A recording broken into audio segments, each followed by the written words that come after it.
اور یقیناً جہنم میں ہوں گے اس وقت. بھائی عقیدے کے بنیاد پہ جب عقیدہ خراب تو جنت میں جا نہیں سکتے. ان کو کتنا غصہ ہے میلاد منانے والوں کو، ذرا ان کا غصہ اور جلال دیکھیے. ان کا نام ہے ڈاکٹر اسرار ہے. عید میلاد النبی ایک نئی عید ہو گئی ہے. کیا اس کا حکم دیا محمد رسول اللہ نے؟ یفعلون ما لا یؤمرون. وہ اپنی ہی ایجاد کردہ روایات ہیں، اپنی ہی ایجاد کردہ بدعات ہیں، اپنی ہی ایجاد کردہ رسومات ہیں، ان پر لگے ہوئے اور دعوے کرتے ہیں اللہ سے محبت رسول کے عشق، جبکہ ان کے عمل میں نہ اللہ کی اطاعت ہے نہ رسول کا اتباع. اب جب ایسی ضرورت پیدا ہو جائے تو کیا کریں؟ فمن جاہدہم بیدہ فہو مومن. تو جو مسلمان بھی ان کے خلاف جہاد کرے گا اپنے ہاتھ سے اپنی طاقت سے وہ مومن ہوگا. ومن جاہدہ بلسانہ فہو مومن. اور جو ان کے خلاف جہاد کرے گا اپنی زبان سے وہ بھی مومن ہوگا. وہی تین درجے. ومن جاہدہ بقلبہ فہو مومن. دل سے نفرت رکھ کر جو جہاد کرے گا بالقلب وہ بھی مومن ہوگا. فما وراء ذلک من الایمان حبۃ خردل. اس کے بعد تو ایمان رائی کے دانے کے برابر بھی نہیں. عید میلاد النبی ایک نئی عید ہو گئی ہے. حالانکہ یہ نئی عید نہیں ہے، یہ بہت پرانی ہے. میلاد کے معنی ہوتے ہیں پیدا ہونا. مولود لفظ سے بنا بچے کی پیدائش. میلاد النبی جس کا ترجمہ ہوتا ہے نبی کی پیدائش. اور یہ قرآنی عید ہے. اس کا سب سے بڑی میں دلیل دے دوں، سنن ترمذی، جامع ترمذی بھی بولتے ہیں، سنن ترمذی بولتے ہیں. اس میں امام ترمذی رحمۃ اللہ علیہ نے، وہ ترمذی جو سیاہ ستہ میں شامل ہے، امام ترمذی نے ایک باب مستقل قائم کیا، اس بابی کا نام رکھا عید میلاد النبی صلی اللہ علیہ وسلم. سبحان اللہ. بابی کا نام ہے میلاد النبی صلی اللہ علیہ وسلم. یہ الگ بات ہے کہ آج جلوس وغیرہ جو نکالتے ہیں، یہ مروجہ جو طریقے ہیں، یہ آج کے حالات کے حساب سے کچھ طریقوں میں رد و بدل ہوا ہے. لیکن نفس میلاد، نبی کی پیدائش کا ذکر کرنا، نبی کی پیدائش کو یاد کرنا، یہ خود رسول اللہ سے ثابت ہے، یہ صحابہ سے ثابت ہے. اس میں بے شمار دلیلیں بھی الحمدللہ ہمارے پاس. لیکن ان کی نفرت کا آپ اندازہ لگائیں کہ مولوی صاحب کہتے ہیں جو عید میلاد النبی مناتے ہیں وہ اتنے بڑے دشمن ہیں ان کے کہ فمن جاہدہ بیدہ فہو مومن. جو ان سے جہاد کرے وہ مومن ہوگا. جہاد کس سے کیا جاتا ہے؟ بتائیے جہاد کس سے ہوتا ہے؟ مسلمان کا مسلمان سے جہاد ہوتا ہے؟ مشرک اور کفار سے ہوتا ہے. یعنی آپ میلاد منا کر ان کے نزدیک اتنے بدترین کافر ہیں، اتنے بدترین کافر ہیں کہ ان پر جہاد کرنا واجب ہو چکا ہے. اللہ. اور ان کے عقیدے کا دوگلا پن دیکھو، ان کا تضاد دیکھو کہ ایک طرف ان کے مولوی میلاد منانے کو اتنا بڑا جرم مان رہے ہیں کہ جہاد کرنے کی بات کر رہے ہیں. یہی بات کبھی اسی تیور اور اسی لب و لہجے میں انہوں نے اپنے آقا عیسائیوں کے بارے میں کبھی نہیں کہی. اپنے جدے اور اپنے آبا اور اجداد یہودیوں کے بارے میں اس لب و لہجے میں نہیں کہا. وہاں تک تلوے چاٹتے ہیں، ان کی خوشامدیں کرتے ہیں. مگر سنی صحیح عقیدہ مسلمانوں سے اتنی نفرت کہ ایک طرف تو کہہ رہے ان سے جہاد کرو کہ میلاد مناتے، اور دوسری طرف پھر یہی آ کے آپ کو کہتے محبت کی بات کیجیے، اتحاد کی بات کیجیے، اختلاف کی بات مت کیجیے. اصل میں اس فرقے کی ایک چالاکی ہے، جہاں یہ قلت میں ہوتے تو وہاں خوب اتحاد کا راگا لاپتے ہیں، اور جیسی تعداد بڑھ جاتی ہے تو پھر یہ بم رکھنا شروع کر دیتے ہیں. اور میں نے بارہا کہا کہ جتنی ٹیررسٹ تنظیمیں، بڑی بڑی ٹیررسٹ تنظیمیں نام بنا، جیش محمد، القاعدہ، داعش، لشکر طیبہ، لشکر قہر، جتنی بھی ٹیررسٹ تنظیمیں سب ان وہابیوں کی تنظیم، ایک بھی سنی کی تنظیم نہیں.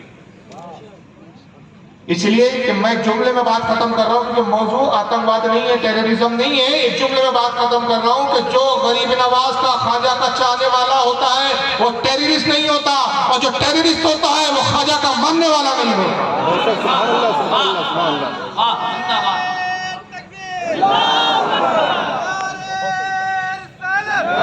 یہ کون لوگ ہیں؟ تو کہتے ہیں کہ جہاد کرو.